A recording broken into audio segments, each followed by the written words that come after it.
What's up, Zach?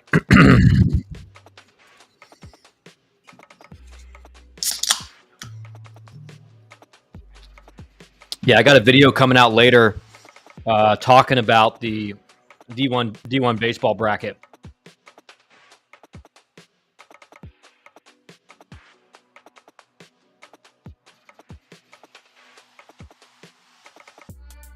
Oh, and I have my other. I was checking the YouTube stream.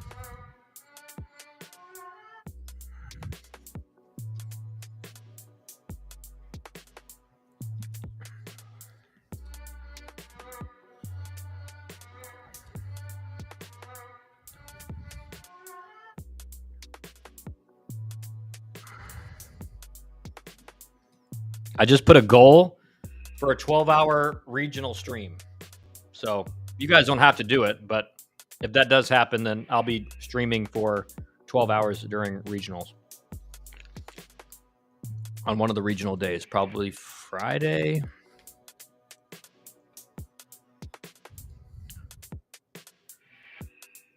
All right, so let's look up. I mean, let's take a look at the. I thought I had it up here. Oh yeah, it's probably right here. Yeah. All right, the D1 baseball bracket. Let's pull it up.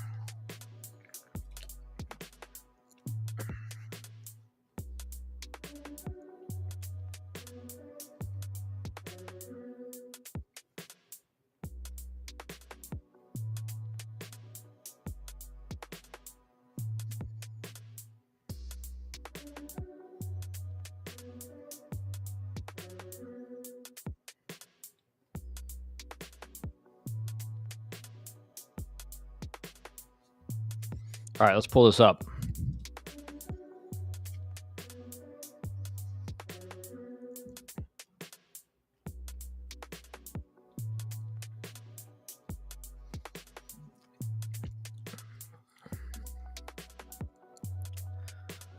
Let me see if I can change this. No, you guys can't see that. There we go. That's better. But you guys, I don't know if you guys will be able to see that as well. Can you guys see that fine? If bracket remains, Oregon State got a reward to have TCU in their regional. That should make you happy. Yeah, I think like I have a video coming out later today, Wally, and it basically says like if that's what happens, like I'm picking TCU to win that regional. Sanjay KW just joined. What do you got on 11.7 putting us as the 2 seed in Gainesville? Ridiculous. I commented on it. I said, yikes, just because that's ridiculous. I would understand. Again, Florida had a chance to be a host. But they can't be a host now. And I don't see them getting rewarded for a host at 15-15 in the SEC. That would be crazy, no matter how well they finished. And the fact that 11.7 put Georgia Tech as a 2 seed is just utterly disrespectful. Good afternoon. What's up, Canes? First things first is live from the greatest place on earth. What is that? Mark Light Field? The Light? Are they live from the Light? All right, so let's look at this bracket. Can you guys see this bracket fine?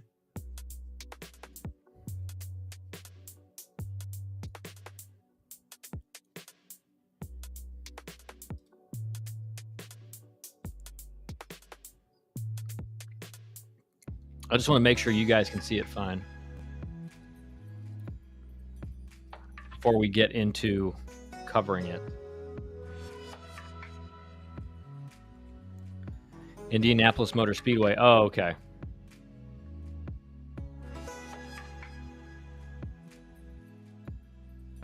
So, without anyone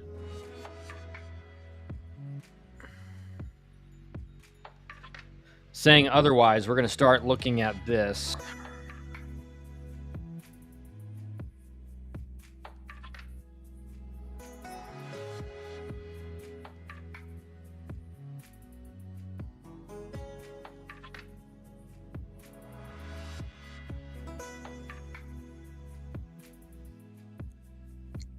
All right, yes, you guys can see it.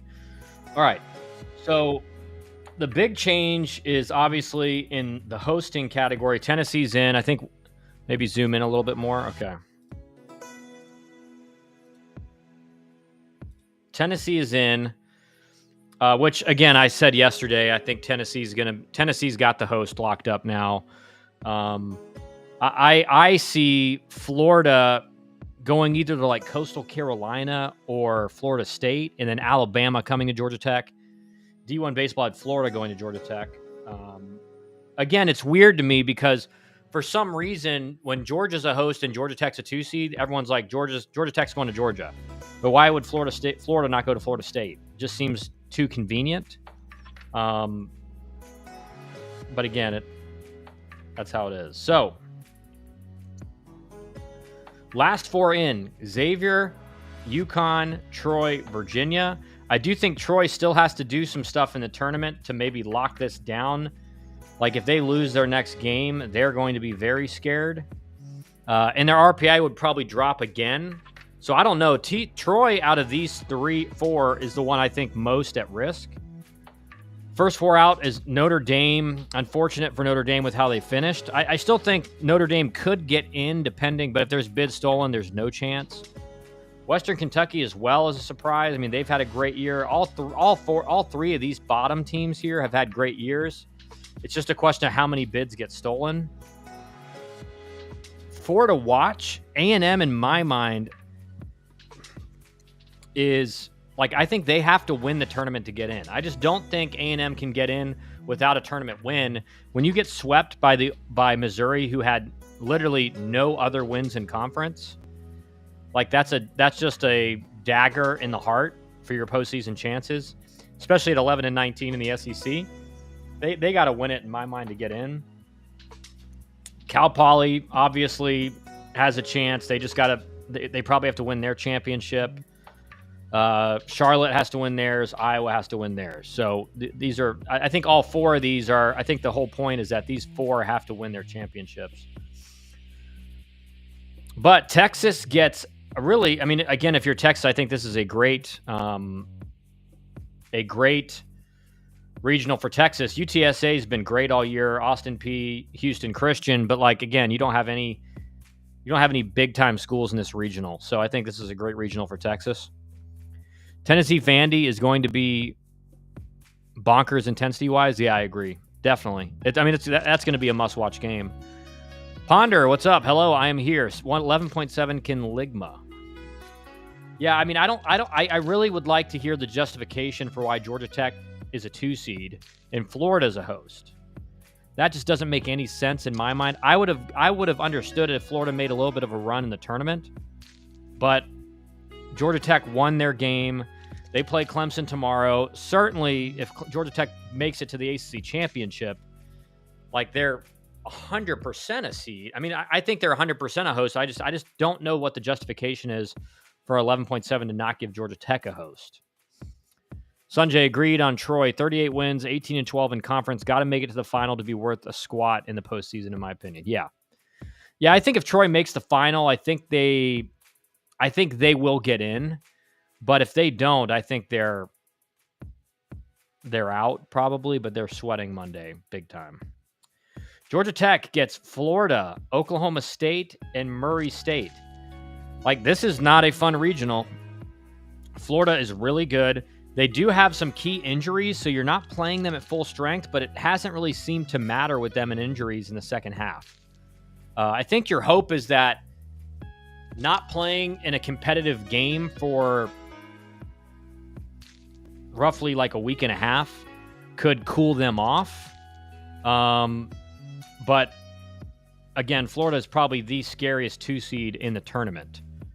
So that's yikes for Georgia Tech. But if you're the number 16 seed, like, you should have probably the toughest 2 seed in your regional. As long as, like, regionally it makes sense. I still think that Alabama will go to Georgia Tech. Oklahoma State, Josh Holiday, former DH assistant narrative would have the media really excited. Yep. That is definitely an interesting storyline. But Oklahoma State's kind of been, again, I think they've had a little bit of a disappointing season this year, but they're a team that if they play well, like they're scary as well. So this is, again, I think if you're the 16th seed, you're going to have a gauntlet of a regional, and that's certainly what it looks like. John with the $10 super chat. John's trying to get that 12-hour regional stream. Thank you, John.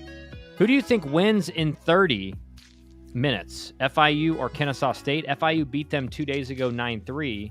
Kind of feeling a Kennesaw revenge game. Yeah, I mean, I like Kennesaw's arms, right? I think Kennesaw, and we can kind of look them up here a little bit and just kind of see what they're doing. But they had some really good arms last year when I called a midweek game against Georgia Tech, and they were young. I think they threw 3 freshmen that were all like 92 to 95. They have a fairly solid offense, like 830 OPS. Pitching wise, they've pitched to a 5.64 ERA, which is a little bit surprising. But again, John, it's kind of one of those, like, in these tournament games, man, it could go any direction. I do like Kennesaw State, but it's tough to tell in the regional games, man, or the tournament games, because you just don't know how many arms do they have left, who's starting. Like, it's so much more of a cluster in the regional games or in the tournament games. OU to Georgia Tech, national championship rematch in DH last ride. Oklahoma to Georgia Tech, you think? That would be interesting, and that would be scary. Because what the hope would be if Oklahoma comes, and the same thing's true with Florida, like they have to throw their Friday guy game 1. And if Georgia Tech gets a team that they feel like, I think Georgia Tech, you just throw Tate McKee game 1 no matter what, because you feel like behind him, Brady Jones has been really good. Jalen Payton's been very good. So you're not seeing a massive drop-off from your Friday guy. But whoever you get as a 2 seed, you want to hope that they don't pitch off their number 1. If GT wins out, do we have to consider them a national seed? Feel like ACC regular season champ plus conference tourney champ has to be a really strong resume. Yeah, I actually tweeted at Mike Rooney today asking him that. He responded to my first couple. He did not respond to that. I do think it's an interesting question. Certainly, if you're, I would love to see the numbers on how many teams have won the regular season title and the ACC tournament and not been a national seed. It's probably 0. Arkansas gets what I think is another kind of fairly easy regional. Again, Kansas has been really good, but you have no ACC teams in the regional. Creighton's been solid all year. Little Rock, you're probably not going to be too worried about them if you're Arkansas. So again, fairly nice regional for Arkansas. Tennessee gets West Virginia, Miami, and Miami, Ohio. I do think this is much like the Georgia Tech regional. I mean, this is a very, very difficult regional. Miami can really pitch. If Daniel Cuvée shows up, they have, and their offense kind of shows up, Miami's very tough to beat. West Virginia's been really good all year. This is a difficult regional for Tennessee. Although Tennessee, like I've told you guys, I think Tennessee I have Tennessee winning the SEC championship. Tennessee just has that postseason magic with Tony Vitello and the boys. They just always seem to lock in when it matters most, and they seem to always get to a super regional. That's kind of what they do. So, gonna be tough to beat Tennessee. Vandy gets Kansas State, Louisville, and Rider. I do think this is, of all the top seeds, especially of all the national seeds, I do think this is probably the most upset possible regional, just because we've talked about it a bunch. Vandy can really pitch. They have a deep bullpen. But Vandy really thrives off of other teams' mistakes. If you play clean baseball against Vandy, you are going to be in the game, right? You look at that Oklahoma game last night with Vandy, and really, it was all just Oklahoma making bad errors. That's how Vandy scored all their runs. It's like a 1-run, 2-run game for basically the whole game if Oklahoma just plays clean defense on routine plays. So Vanderbilt is just a team that they're not going to beat themselves. If you make mistakes, they will beat you, but you're not worried about their offense. And again, so I think this is an upsettable regional for Kansas State or Louisville for sure. Gotcha, John. Yeah. It's a tough one, man. Those mid-major tournaments, man, it's like anybody can win, because as soon as they get to like 2 or 3 games in, it's just like you have no idea who's pitching. It's way harder to predict. My analytics have UVA to Arkansas. Okay.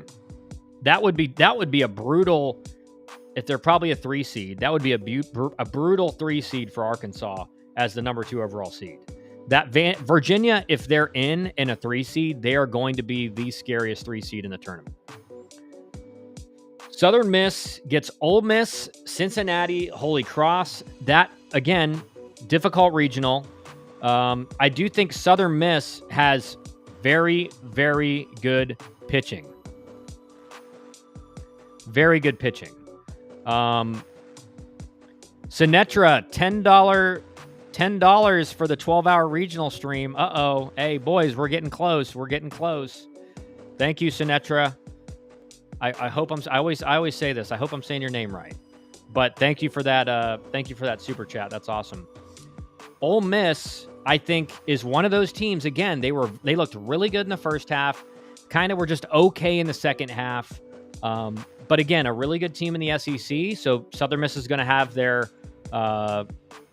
It's going to be difficult, but I really think Southern Miss of all the mid majors has the best chance of getting to the College World Series, just because they have very serious arms. JB Middleton is a legitimate ace. He's very hard to beat.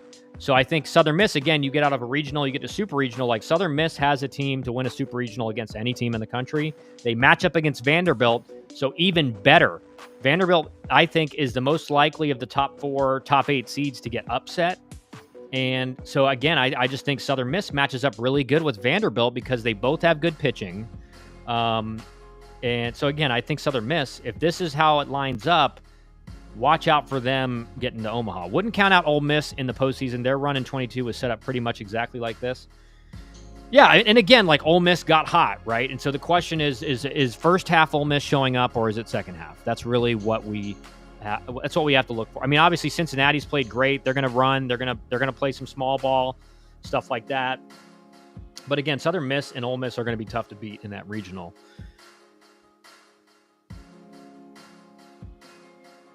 WBE, UVA is a scary 3 seed. It's the scariest 3 seed. It is the scariest 3 seed in the tournament if they get in, right? And I think they should get in. Like, I think all signs are pointing to them getting in. Like, the narrative is that they're getting in. And again, like, watch out. Whoever gets UVA as a 3 seed is not happy about it. Charles Dandridge, UVA, I agree. Nice. Yeah, a UVA, and I know, Charles, you like. I know you're a big UVA guy, but it's just the facts. They have a good starting rotation. They can't play like they did in the ACC tournament. That was tough, but UVA is definitely going to be the scariest 3 seed in the tournament. But the committee can also justify something screwy by saying, well, they were the last team in the field. Yeah. Can I send you a gift card instead, Canes?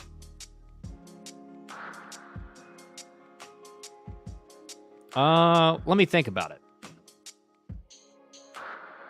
Chapel Hill gets Oklahoma, Rhode Island, Columbia. The real question for Oklahoma is if they get Rhode Island as the 3 seed, I think Oklahoma probably saves their ace for game 2 against North Carolina if they win.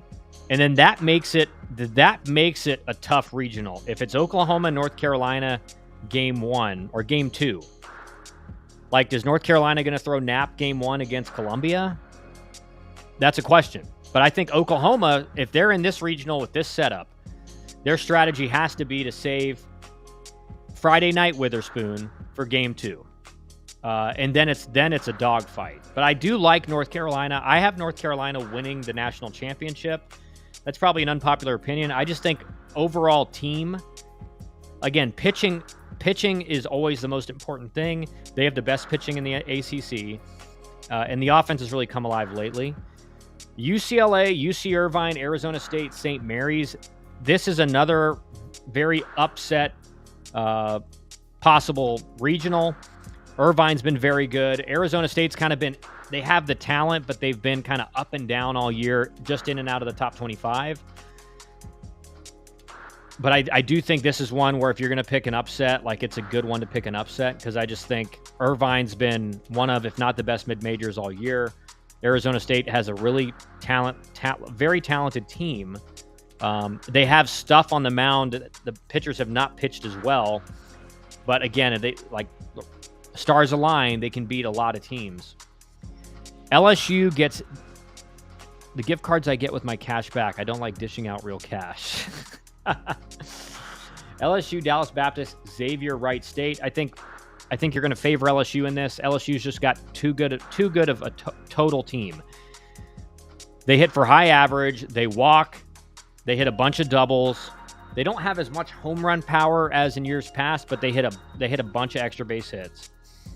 Dallas Baptist is very well coached. They're always way more talented than people give them credit for.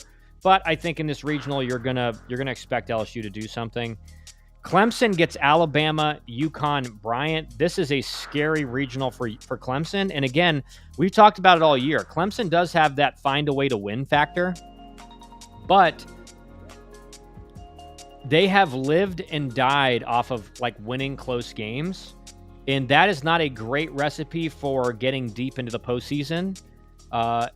One thing you can say about Clemson, Aiden Canuck has not really been he's not pitched as well as people thought he was going to. He's still a legitimate Friday night arm, but he seems to be just getting hit more this year than a lot of people expected. Alabama is, again, one of those kind of played okay in the second half. They started out really, really hot to begin the year and in the first half of SEC play. I do think out of all of the SEC 2 seeds, Alabama's probably the most favorable one for anyone. But that doesn't mean much. Like, they're still a very well-coached team. UConn's been very hot the second half of the year, and then Bryant's been great this year, all year. So very, very, very, very I see Danny Burke. Bryant, again, like Clemson, this is a very difficult regional. If you want to pick an upset, this is another one to pick an upset in. Whiny, I don't even know how you say that. Wine 500 in 1 minute. All right, Canes.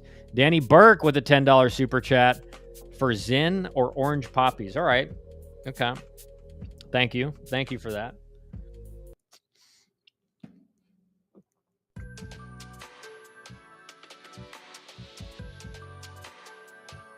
Let's look at this next one. Georgia gets Wake Forest, East Tennessee State, North Dakota State. This is the offensive firepower regional. Wake Forest has a very good offense. They hit a lot of home runs, a lot of doubles. East Tennessee State, same thing. A lot of home runs. Georgia, a lot of home runs. Can I send you a gift card to Wawa? What is Wawa? Is Wawa like a gas station? There's no Wawas anywhere near me that I know of. But Georgia's regional, this is the interesting thing. If Wake Forest arms can pitch like they're capable of, they have a very good chance of winning this regional. I do think Georgia, of all the national seeds besides Vanderbilt, is an interesting one because their offense has not done as well lately. And that's really the elite strength of their team. The pitching's been way better than expected since they made the changes in the rotation. They don't have Wawa in Georgia. I love Wawa. We probably do, but I don't know if there's anywhere near me. Sanjay, North Dakota State is a scary proposition. Have a couple dudes who can straight up pitch. Yeah, so I do think this is like the sneakiest, like a sneaky difficult regional. I think like fans that don't really know much about like East Tennessee State, North Dakota State, they're probably like, oh, this is like an easy regional for Georgia. But those two teams are really, really solid. And Sanjay's right. North Dakota State is like of 4 seeds, like they're a 4 seed that a lot of teams are going to underappreciate, and like they can't sleep on them. Florida State gets maybe one of the sneakiest, toughest 2 seeds in Northeastern. Man, that's far travel for Northeastern down to Tallahassee, but they have arms to compete with Florida State. They really do. Florida State gets Mississippi State as well, and Bethune-Cookman. I do think it's going to be very tough to beat Florida State because they will definitely, if this happens, probably save Jamie Arnold for game 2. And so they're going to, and again, their 3 starters are very good. So I think they throw their number 2 or number 3 against Bethune-Cookman and then save Jamie Arnold for game 2 against it, whether it's Northeastern or Mississippi State. But this is not a cakewalk regional by any stretch. Northeastern, Daniel Palka predicted them to Omaha. So this is a sneaky difficult regional for Florida State. Wiley Ballard, yeah, North Dakota State could hang. Yeah. Wawa's everywhere, Buck says. I know what it is. I don't think there's one anywhere near me. Let me look it up right now. Let's see. Let's see if there's a Wawa.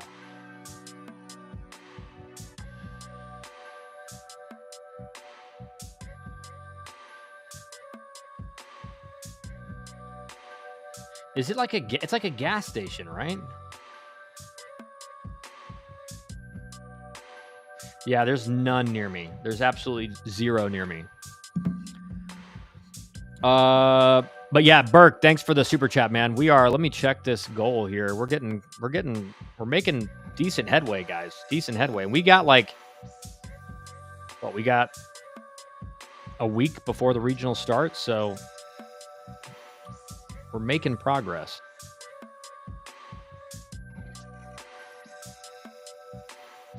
Right now, we are 4 out of 20 in making the goal. So, thank you guys. Oh, it's so much more than a gas station. Zach with the super chat. Thank you, Zach. We're getting there, guys. You guys really want to see me sit in this chair for 12 hours. You really want to see me sit in this chair for 12 hours, I can tell. So, yeah, we are 4 of 20 right now. 16 more. Let's see. What is our goal and for what? Well, it should say there on the stream, Buck, but it's if there's 20 $10 super chats, I will do a 12-hour stream during regionals. So whether that's Friday, Saturday, Sunday, Monday, I will do that. I'm 5 out of 20, but I need to know which gift card you accept. I don't know. Just tell me the gift cards that you do, Canes.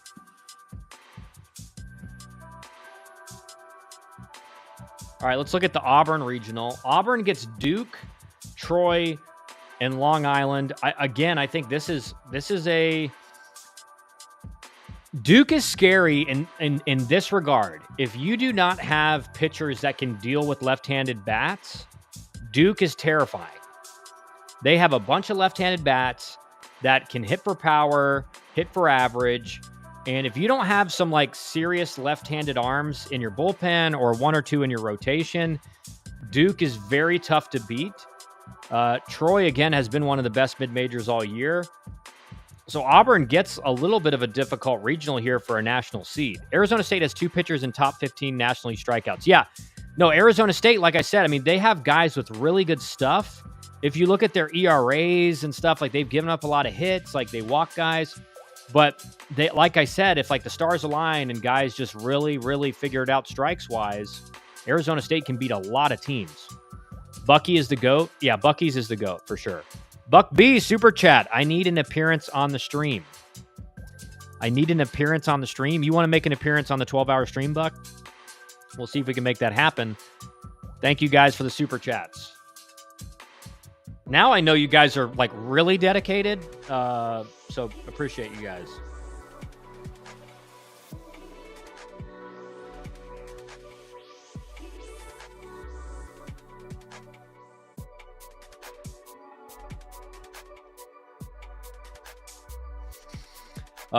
Okay, Kyle, can you let everyone that sends a super chat come on during the stream?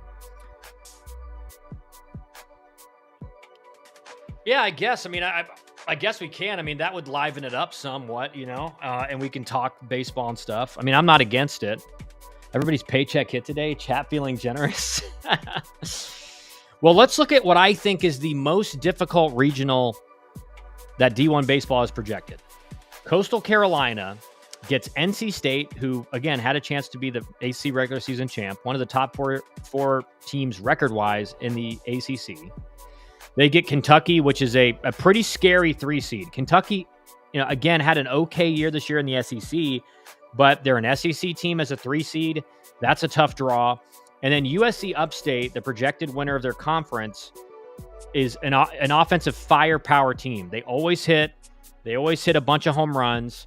Like Sanjay said, USC Upstate, talk about another team I wouldn't want to see in the postseason, can pitch their way through at least a couple games, plus 5 guys with 10-plus home runs. Yes, USC Upstate. I will say USC Upstate's field is built for home runs, so it's a little bit different away from their stadium. But they always have a really good relationship with their hitting coach, was a teammate of my brother's in, I believe, at Georgia Southern, maybe in professional baseball. I can't remember. But they always bang. They always have a lot of power. So this is probably the most difficult regional up and down. USC Upstate may be the most difficult 4 seed if they're in your regional. My analytics now have UVA to Coastal. That would be a nightmare. Imagine if Kentucky's out of there and they got NC State and Virginia. That would be brutal.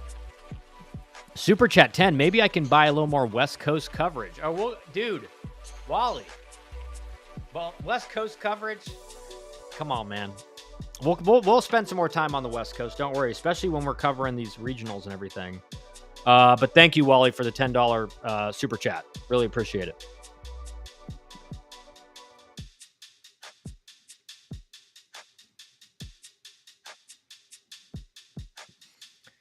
Thank you for telling us that, Canes. Upstate had the only player I ever saw use a 32-inch bat versus Georgia Tech.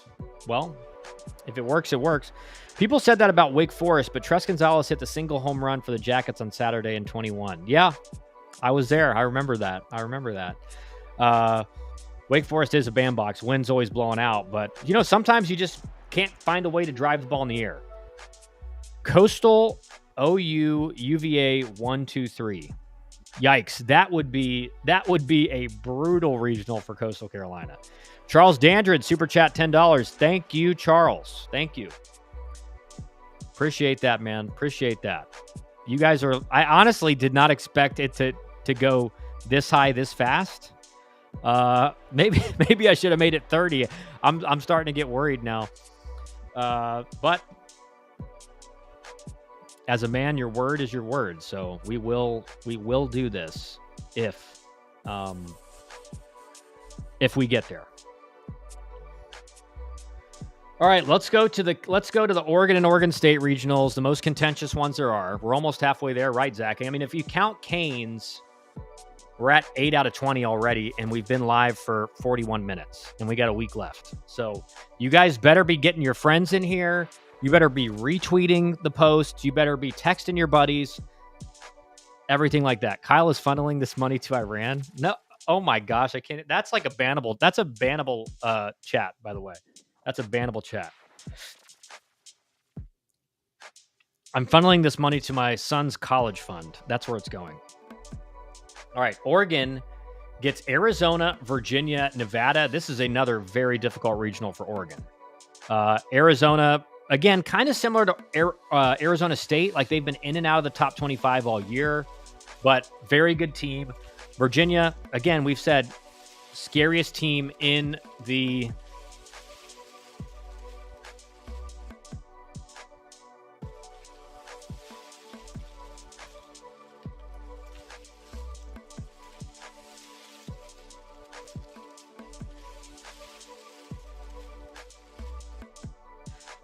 Virginia is the scariest 3 seed in the tournament, bar none. Your son is going to be on scholarship. Hey, can you see me winking on this small camera, Buck? Hey, you got me, Buck. You got me. Yeah, 100%. He'll be scholarshiped up for sure. Where is Dusty, Polka, and Wiley Ballard super chat? Dusty, well, 100% will never do that. He'd be like, there's no way I'd ever give Kyle $10 on a stream. Polka might. Wiley Ballard, I guess he thinks he's too big for it. Wiley's kind of big league now. But Oregon, I think, again, this is one. Oregon can really hit. They can really drive the baseball. They hit the ball out of the ballpark.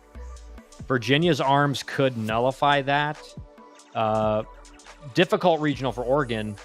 Oregon State gets TCU, Southern Cal, and Sacramento State.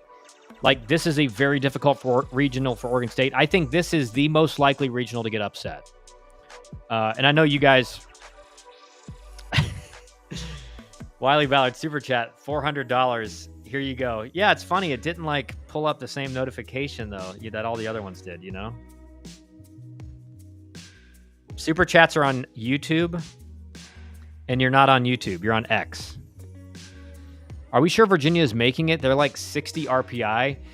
Yeah, I understand that, Zach, but I think the committee is going to look at the fact that they finished at 16-11 in the ACC, which they do take into effect that's one of the biggest factors is like conference record.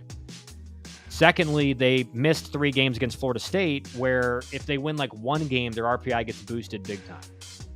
So, like, they were going to get a big RPI boost from that series, and they missed it.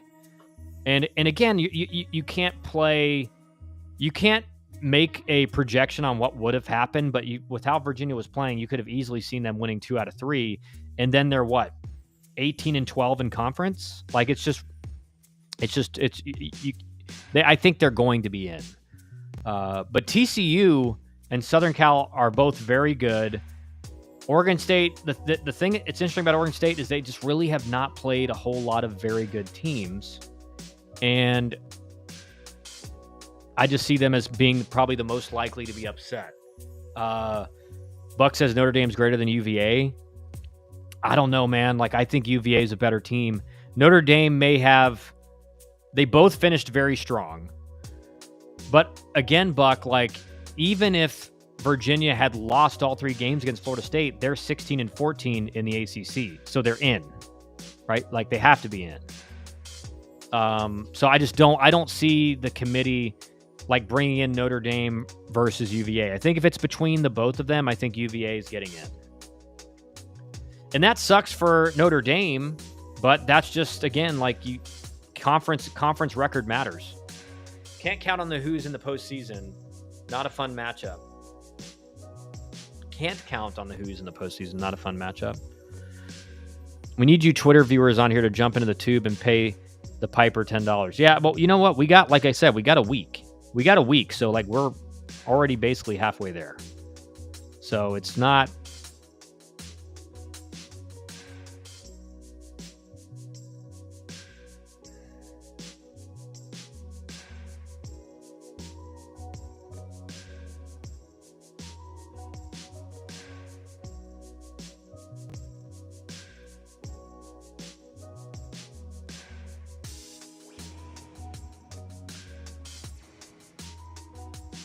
All right, let's see here.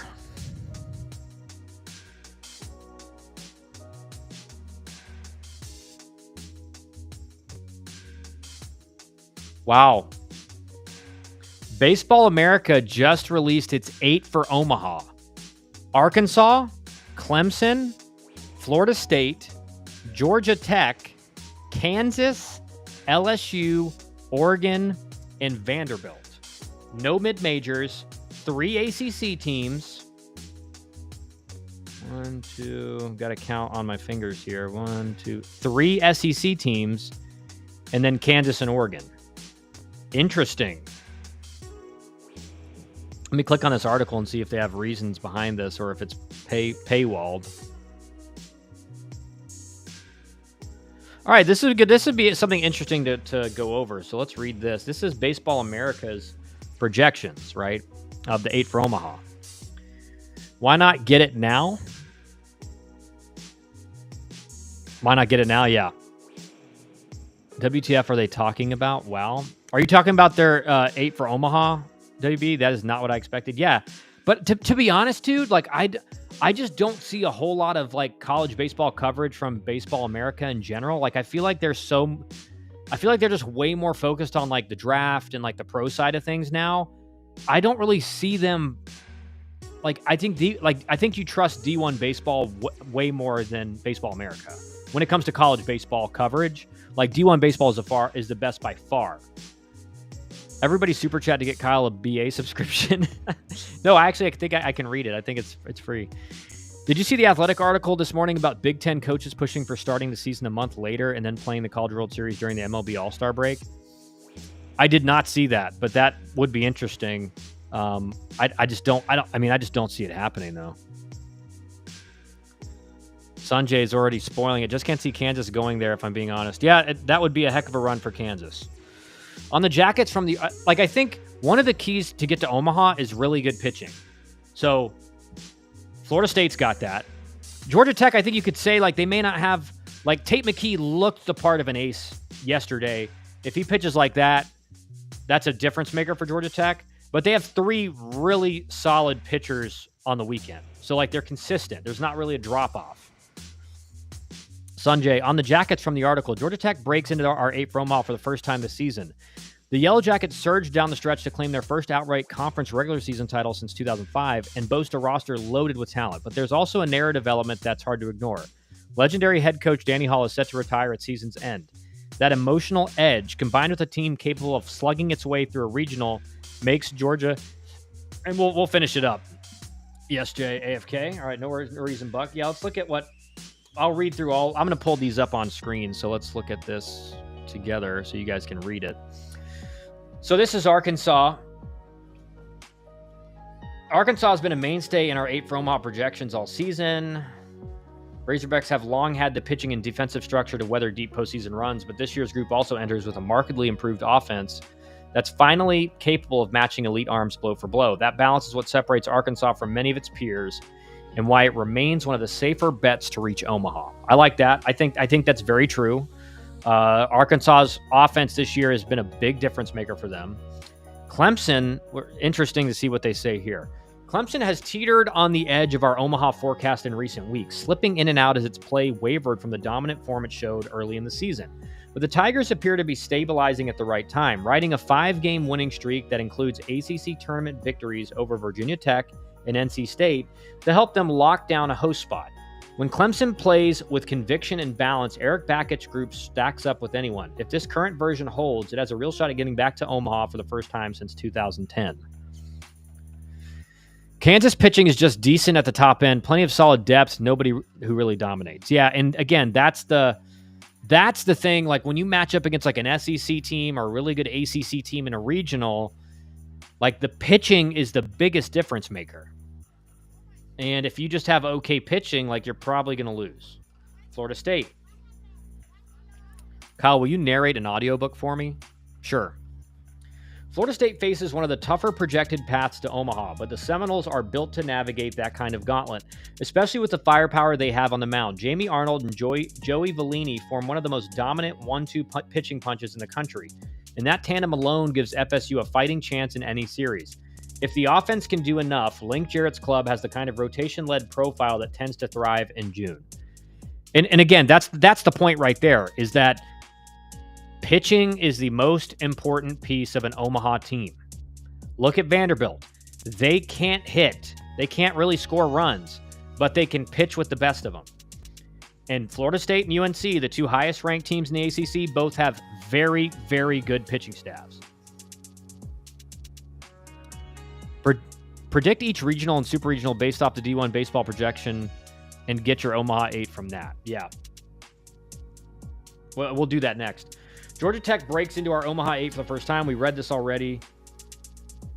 Slug its way through a regional, makes Georgia Tech a compelling pick to break through and deliver one final trip to Omaha for its longtime skipper. Like that. I think it's true, too. And I think they don't mention it here, but the pitching staff is markedly improved. Can we get this ad? What is wrong with these sites? I don't know where to click. If I click on the wrong thing, it's going to... Dude. All right, I'm going to have to zoom out a little bit here so we can actually read something. All right. Featuring the quants. Zach, be patient, coming Sunday night. Yeah, featuring the quants. Yeah, I got my quants working on it right now. They're literally nonstop working on it. Among the projected 2 seeds with real Omaha potential, Kansas stands out. This felt like the right time to reinsert the Jayhawks into our 8 for Omaha, given a reasonably favorable draw and red-hot momentum. Kansas just notched its 6th walk-off win of the season, toppling Oklahoma State in the Big 12 tournament, and continues to match with one of their more potent lineups in the country.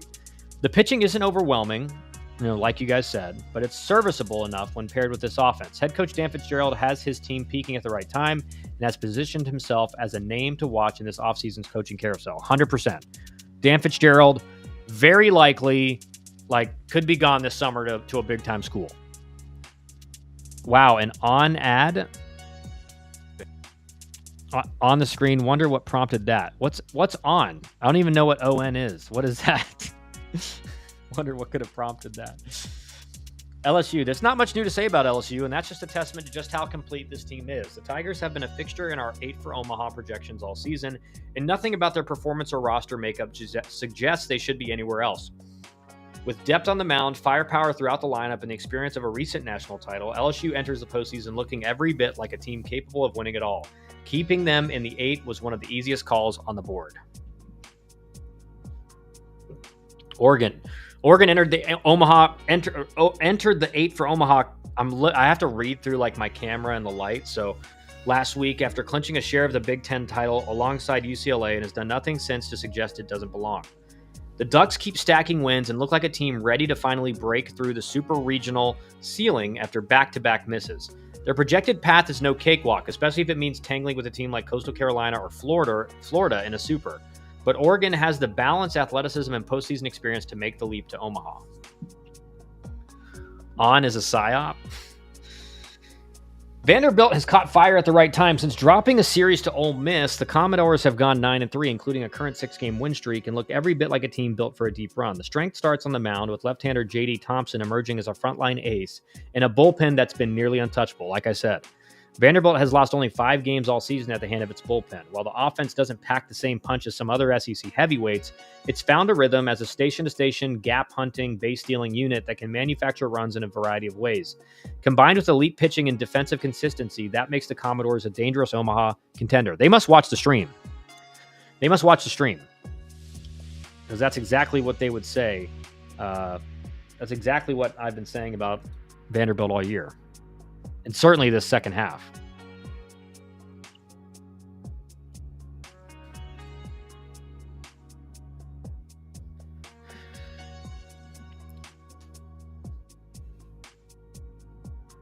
Now, I do think, and this is something to think about for Georgia Tech, is they are matched up with Texas.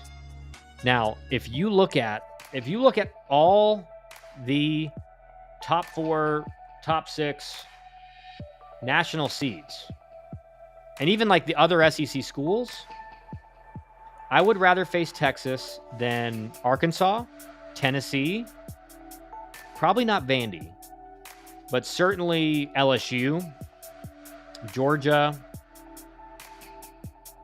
So there's a lot of teams that are seated below Texas that you think are probably more talented. Just overall talent, right? Texas is still very well coached. They're a very good team. But I think Texas, maybe more so than any team recently, is maybe one of the most beatable 1 seeds in a super regional. Especially with the loss of their Friday guy 3 or 4 weeks ago. So I do think Georgia Tech, the reason you could see them getting to Omaha is if they make it out of a regional, Texas is not as intimidating as a 1 seed as you would expect. I can definitely see Oregon in Omaha. They almost beat A&M in supers last year. Yeah. And they're matched up with Oregon State, who they beat 4 straight games this year. So if Oregon makes it out of that regional, if they have to play Oregon State, it's they beat them. Now you could say Oregon State is probably going to win a couple just because of the law of large numbers, but Oregon dominated them in the season. Really dominated. Let's see what else we got on from Kendall Rogers right now.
Go Penn State. Tim, yep. They're playing well right now. Wally, Ducks will move up in seeding if they win the Big Ten tournament. Maybe, dude. It just depends on, I mean, if we look at it, so Oregon right now is the number 8 national seed. Are they going to pass Auburn, who's number 1 in RPI? Probably not. Are they going to pass Georgia? Probably not. So I don't know if they move up if they win the Big Ten tournament. It'll be interesting, but it's hard to say, you know. And does Oregon State get passed up by some people, or does Oregon State drop because they didn't play any games at all? They're not in the conference. Auburn will drop to 8, you think? I don't know, dude. They're the number 1 RPI in the country, at least right now. And I don't think that probably won't change. I just don't see them getting penalized with the number 1 RPI. I don't see them getting jumped. Maybe you could see Georgia getting jumped. Maybe you could see Oregon going to 6 or going to 7, Auburn goes to 6, and Georgia goes to 8. Oregon State, I think, can drop. I think, for example, if Coastal wins their conference championship, maybe they jump ahead of Oregon State. Florida State wins the ACC championship, they could jump ahead of Oregon State and find a way. If Florida State or Clemson win the ACC championship, they could jump to a national seed. So it's going to be interesting. But Auburn's one of them. I don't know if Auburn's going to move. Purdue Fort Wayne has dropped baseball. Yep, I just saw that as well.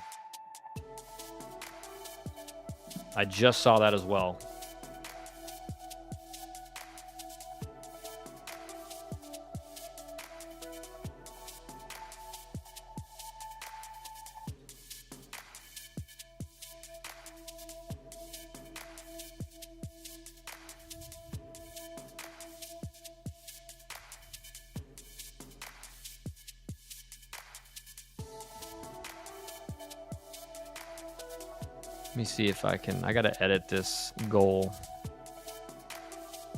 to make sure. It says it ends in like 2 hours, but that's not what we're going to do.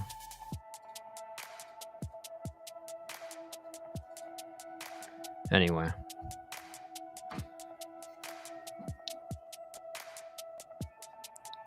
FAU UTSA tied at 1 in the 4th. Okay. Tim Shrek says, what? What are you referring to, Tim? Upset brewing in the Horizon League. They are the first of many, Kyle. Yeah. Unfortunately, it seems like that is going to be the case. Especially with all these changes coming down the pipe. Wright State down 12-6 in the 9th.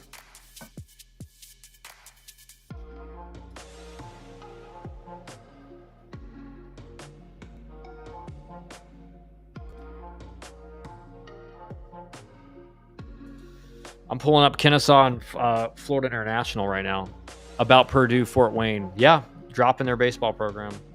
Kennesaw is up 1-0 on FIU.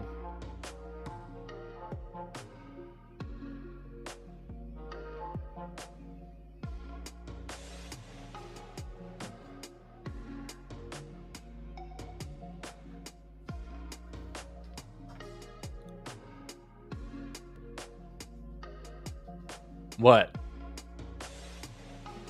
No. Got $50 on Kennesaw? Well, it's the first inning and they're up 1-0, so who knows? If it was 1-0 in the 8th, you'd be feeling pretty good. Saw your video about plans for summer. Do you think the WWBA will be well attended by coaches? Son is supposed to play there 16 under. What are the dates for it, Tim? What is the dates for the 16 under World Wood Bat?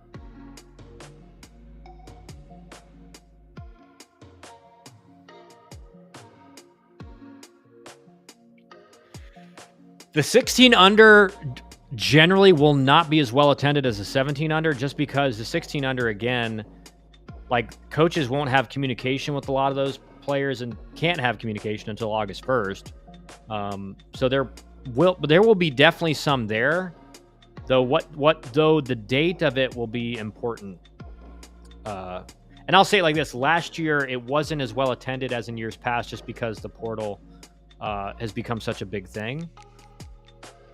End of June. Okay, yeah. So it probably will be decently attended because June is really the month they focus on the portal. But if it's at the end of June, there probably will be a decent amount of guys there. But what is the point in playing in a wood bat league at 16 under? Yeah, it makes no sense. It's dumb. So many kids are not just physically ready to swing a wood bat at that age. I mean, I wasn't ready to swing a wood bat my freshman year of college. I went up to the Cape Cod League. I think I hit like 4 doubles. I hit like 285, but I couldn't drive the ball. I was 100. At that point, after the season, I was probably 148 pounds, 147 pounds.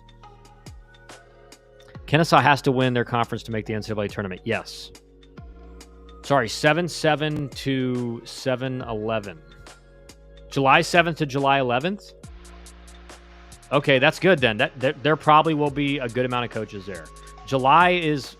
I made a video about this. You watched the video, Tim. Like, July is the most important month for getting seen by coaches because that's when... They're still probably usually trying to add like a few people in the portal, but it's not nearly as much as it is in June. So July has become the month where most coaches are turning their focus to high school players.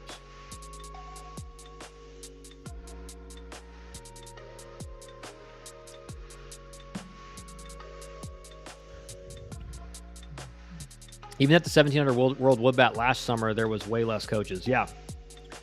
There was. But I will say this.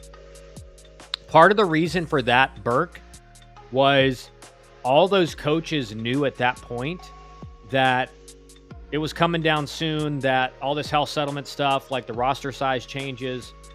So most of those guys knew, like, the roster sizes are going to go down, and we cannot be adding a bunch of people with that probably going to happen. So I expect the 17 under World Wood Bat and the 16 under World Wood Bat to be more attended this year because coaches want that camp money. Well, they definitely do. They definitely do want that. But I know, like, I was hearing about that, the house settlement and everything in July last year from coaches. And they were saying, like, it's coming down soon. Like, we don't know if we're going to be able to add any more just because we don't know what the roster is going to look like. And so, like, there's going to be more.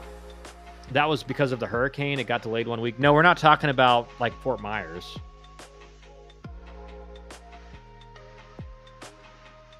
That was Fort Myers. We're talking about WWBA up in East Cobb in Atlanta. And that week it was on, no coaches could attend. Yeah, that was pretty brutal to go from being one of the most attended events all summer to being basically I think it got moved into like a dead week, right? Well, Kennesaw is, oh my, FIU. Kennesaw up 2-0 with runners on first and second. And that, but yeah, that was Fort Myers, I believe, that the hurricane canceled.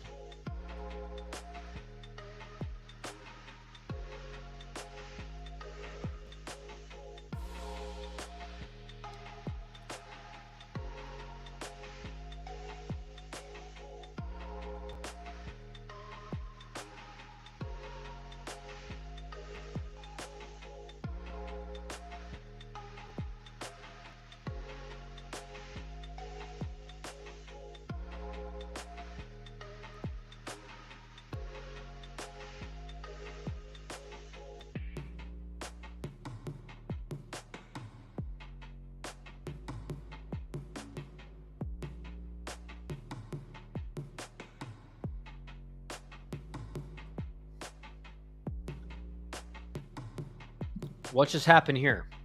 How'd they get bases loaded? I like looked away for one pitch.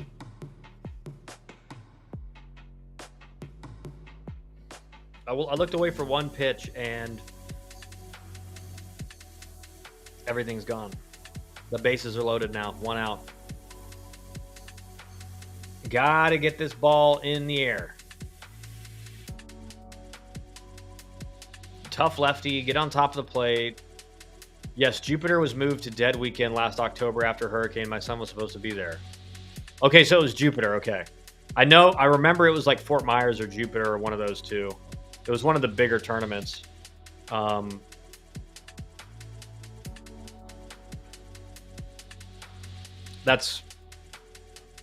just remember because we had, obviously we had clients going down there, and we had to tell them, like, you know what, like, it may not even be worth getting down. Oh my, FIU is just like, Kennesaw is about to be up 5-0. Wow. Just a couple of really bad defensive plays. Kennesaw's got a great staff, too. You talk about Ryan Coe, like longtime scout with Texas, really good player at Kennesaw. Brad Tyler, another really longtime scout.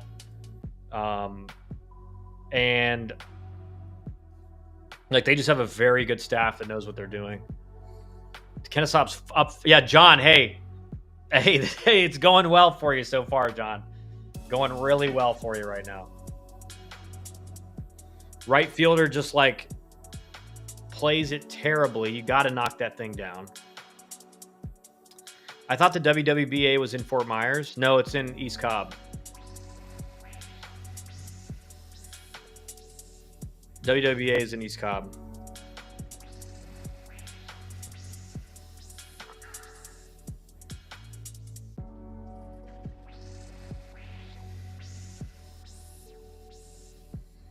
I've heard you talk high on Kennesaw. That's why I bet them. Yeah, they're very well coached, man. Like, they have good arms. Like, their ERA is not as good as you would expect, but like, they do have like solid arms with solid stuff. And this is an elimination game, so like, this is must win for them. Thoughts on looks like FIU still hasn't recovered from that heartbreak to the Western Kentucky yesterday. Yeah, for sure. It looks like that. Like, ground ball up the middle, second baseman gets like stuck in his glove, and then he makes a bad flip to second. And then right there, line drive, like a kind of a looping line drive into right, and the right fielder just like stops right in front of it and lets it bounce past him.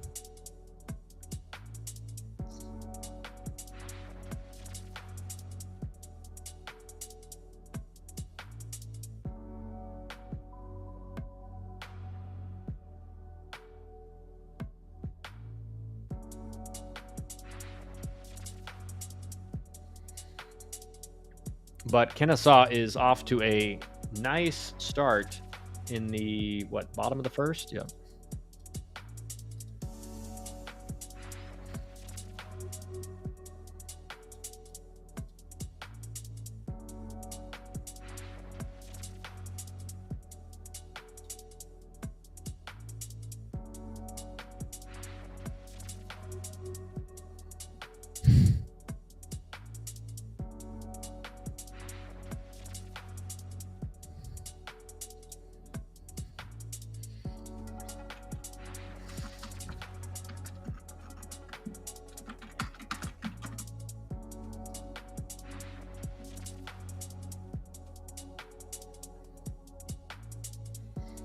So what's our first SEC and ACC game? I know it's coming up in like 30 minutes. Let's see. Let's go to the live scores.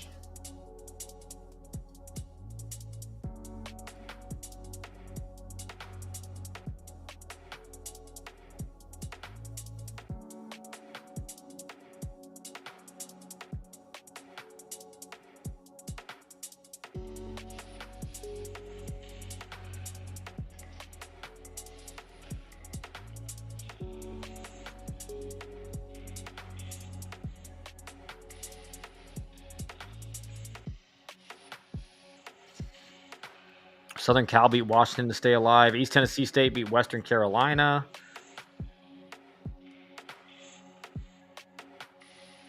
Miami, Ohio beat Toledo. Jackson State lost to Alabama State. George Mason beat Davidson. High Point lost or is losing to USC Upstate right now. That's a big game for USC Upstate. College of Charleston beat Elon. Long Island is beating Stonehill 7-2 in the 9th. Illinois Chicago is beating Missouri State 6-3 in the 7th. Florida Atlantic and UTSA are tied, top 5. Wofford is losing to Samford 3-0 in the bottom of the 4th.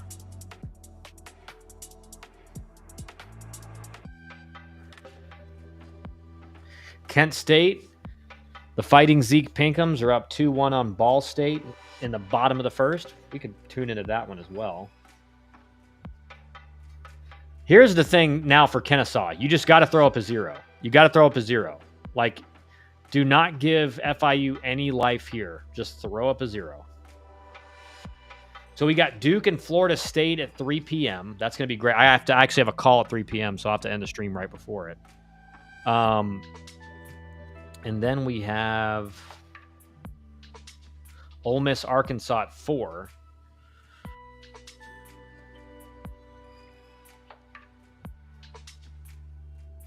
Which would be, would that be? I guess it's 4 p.m. It's 3 p.m. Central. Okay. Troy Old Dominion tonight at 4. That's a big game for Troy for their chances of getting in.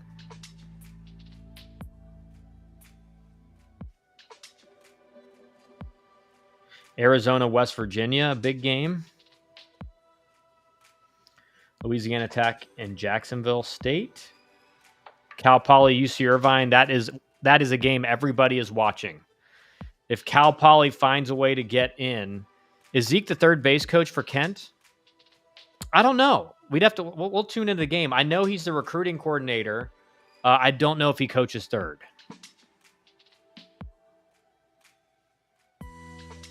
But the UC Irvine Cal Poly game's big because Cal Poly wins the championship, and then the Big West is a 2-bid league.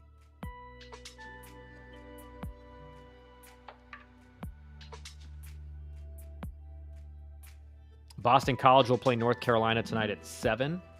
That is going to be a fun one to watch. And then A&M versus LSU. We got some great games coming up tonight, man. Great games. All right, Kennesaw gets the first out of the inning. I'm going to go back here. I'm going to see if we can get the Kent State game.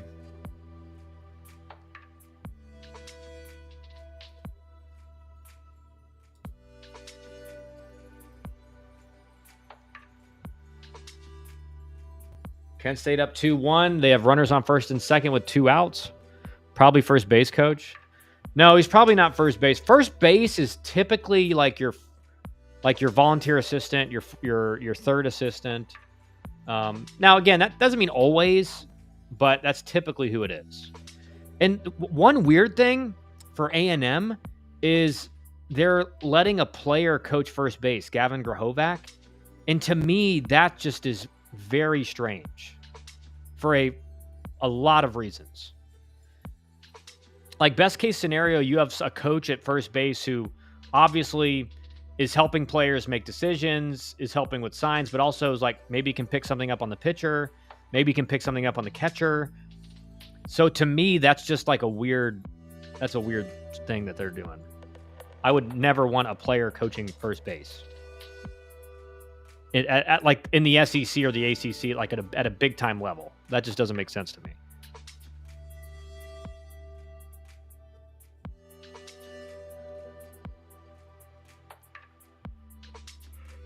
Man, everyone's wearing sweatshirts and jackets up there.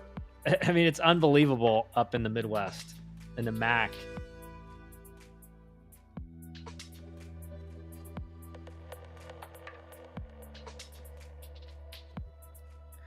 Dude, that's awful. What are you talking about, John? What's awful?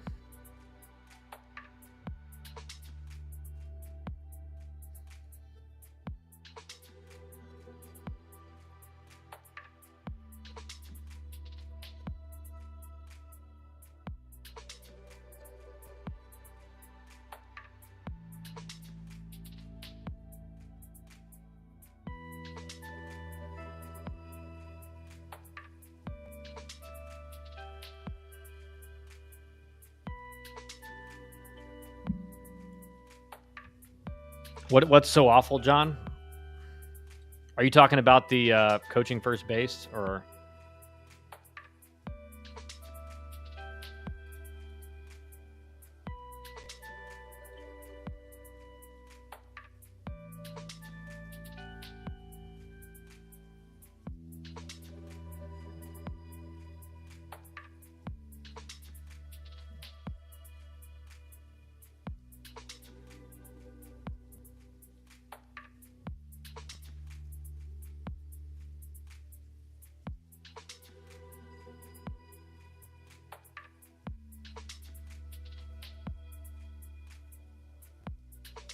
Base hit for Kent. They're going to score another run.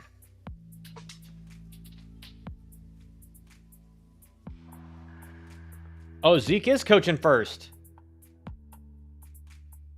Zeke is coaching first. I bet Duncan's... it may be Jeff Duncan at first base or third base.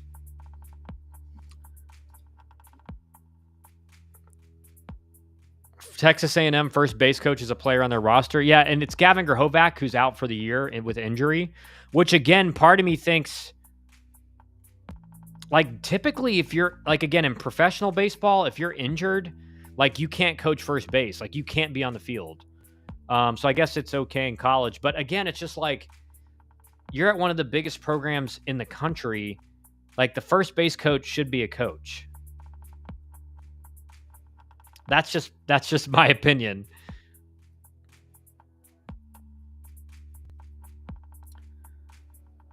It's like 100 degrees here with humidity, actually closer to 95. I told you, the recruiting coordinator are usually first base. Ours is first base. That is not true. The recruiting coordinator is usually not first base, especially in the ACC and the SEC. James Ramsey does not coach first base. Josh Elander does not coach first base. Will Coggin does not coach first base. Let's think of the other ones. Like, most of the time, the recruiting coordinator is either the third base coach or he's in the dugout.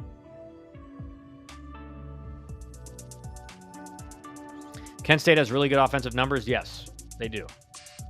They've been, I mean, they were tied for first. They just lost the head-to-head to Miami, Ohio in the MAC. But those guys are also the hitting coaches. Yes.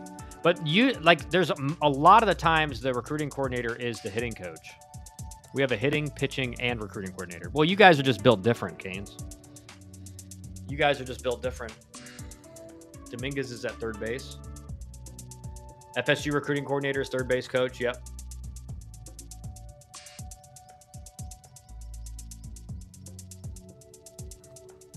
Because for a long time, and it still does happen. Like, when I was at, I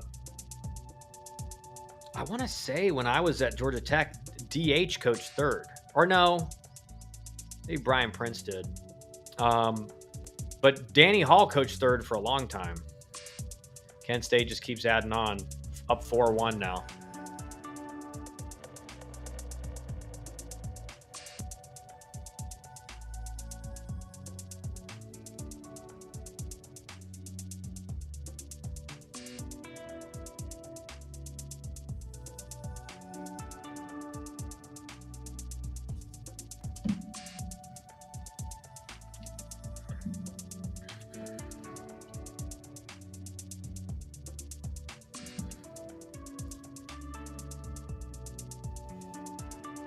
I would rather have Dominguez over Jonathan at third base. I mean, coaching third base, obviously, like, you really need to know, like, situational importance, like when you need to risk a play at the plate, when you shouldn't risk a play at the plate, how to read an outfielder, how to read, the momentum of an outfielder, if he's going to be able to get a lot on the throw or not. Like, coaching third base is not easy. You need someone who really knows the game at third base.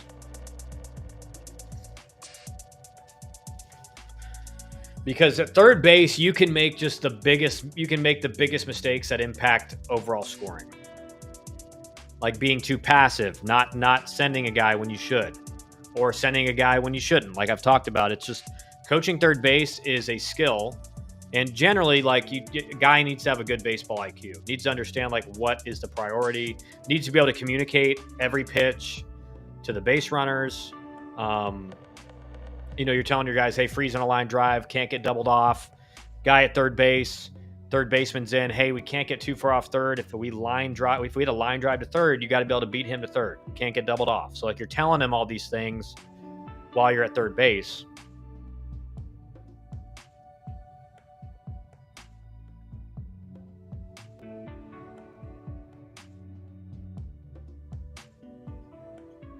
And that's no disrespect to Jonathan. He still is a D1 ACC player. Yeah.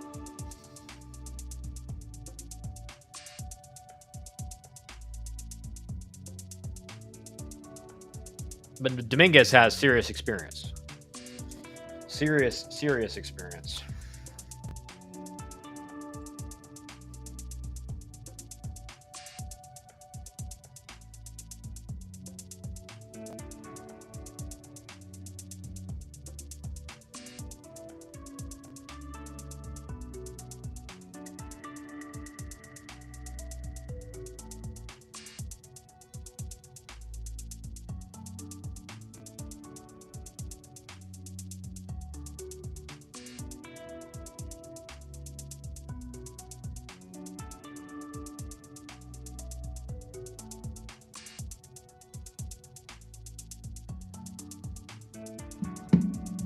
Can Ball State stop the bleeding? Just a bunch of 2-out knocks to score 2 extra runs for Kent State.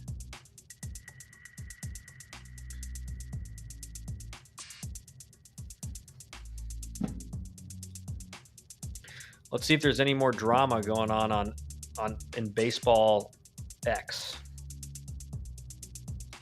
Social media.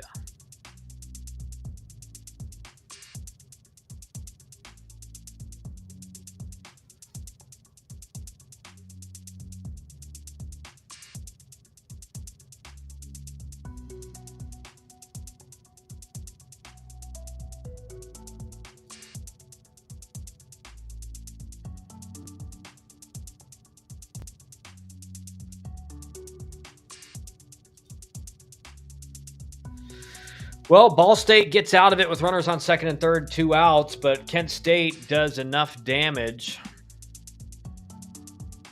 Guess I can't send stuff to you on Twitter anymore? Why not? Canes was sending me stuff.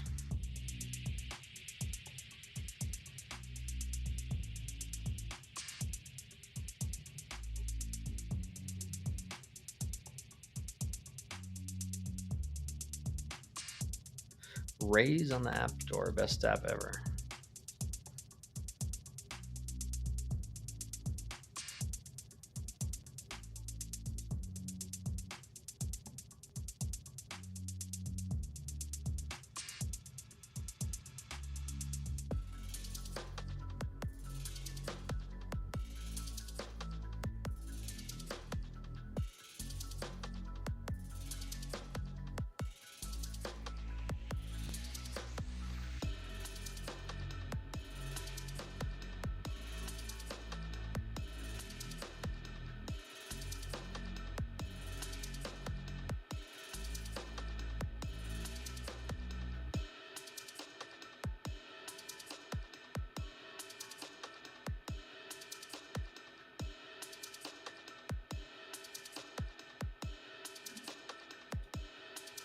D1 Baseball had a post about Tech. Let me see. No, I think they're working now, Zach. Kane sent me something.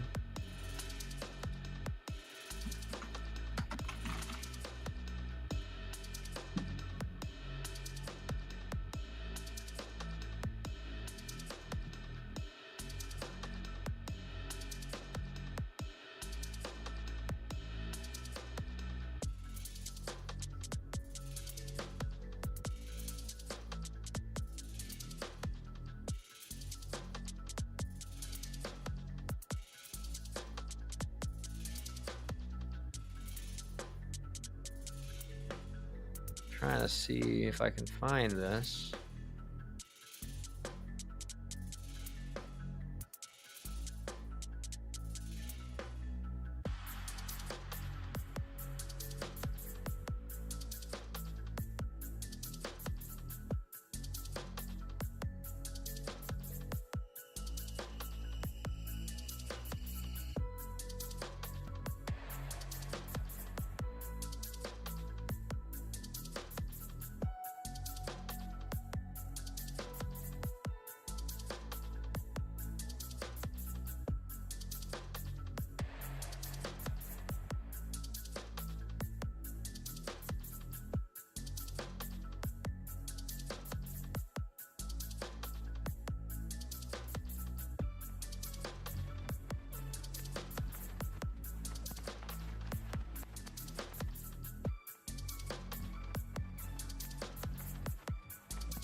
I'm reading one of their articles, but I haven't seen. I can't see the post, Nancy. Okay, it's back working. Yeah, it's back working. All right, let me see. Oh, I thought you sent it. I thought you sent me something.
All right, let's go back to the. I got a few more minutes here before I'm gonna probably hop off and I have to get on a call.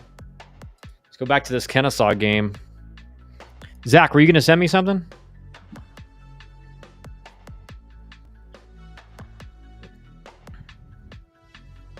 But as of right now, guys, we are 8 of 20 for the regional stream, 12-hour regional stream. So we're,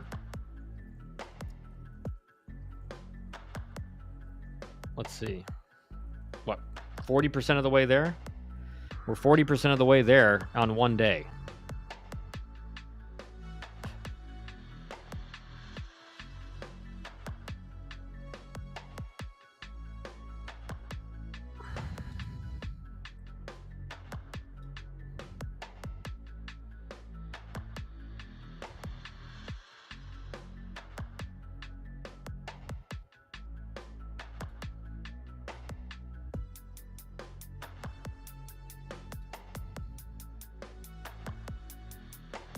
Okay. All right, let's see what the FIU game looks like now. Uh-oh. Oh, wait, that was a different game.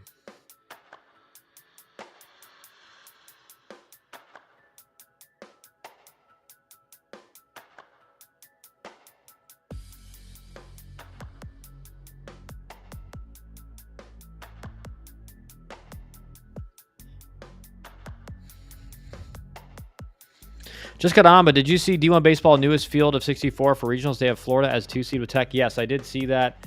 I don't think that will happen. It definitely is a possibility. But I think it's more likely that Florida goes to like Florida State or Coastal Carolina, and Alabama goes to Georgia Tech. I just know with Florida having a guy AD on the committee, like I get the feeling they're going to go to Coastal Carolina now. Just because they think, oh, we'll send Florida to a mid-major since they're the best 2 seed. I think in the field they will be the best 2 seed. So I'm starting to think they may get sent to Coastal, or maybe even Southern Miss. But I think Southern Miss has like Ole Miss around them and everything. So Kennesaw State's still up 5-0 in the top of the third. That's looking great for John.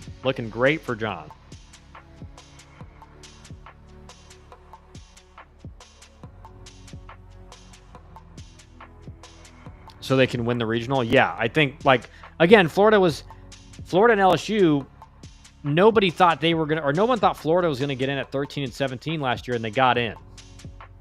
And Florida just seems to, like, again, it's kind of a meme almost that, like, they have a guy in the committee. So I could see them easily getting sent to a mid-major. Like, so it's probably going to be Coastal. Again, I don't think Florida's scared of Georgia Tech by any means, right? But I just think there's other options that make more sense just regionally. But yeah, we can project all we want, but the reality is that there's going to be differences when the committee comes out with the host and the actual teams that will be filling the brackets.